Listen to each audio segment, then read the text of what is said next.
Hai pouco máis de 5 anos Vigo estivo a piques de ter restriccións para o consumo de auga en boca.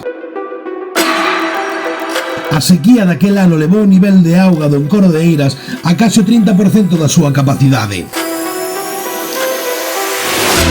Nunha situación de cambio climático, estas imaxes poden repetirse en calquer momento, mais, cando en vez de controlar a distribución de auga e o consumo industrial, este amplíase para infraestructuras duplicadas e innecesarias.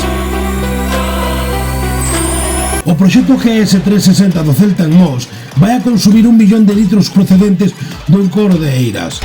Auga para regar os campos de fútbol, para o estadio Arena do Celta de Mos, pero sobre todo para os hotéis, restaurantes, tendas e centros de ocio que queren construir arrasando o monte comunal de Tameiga.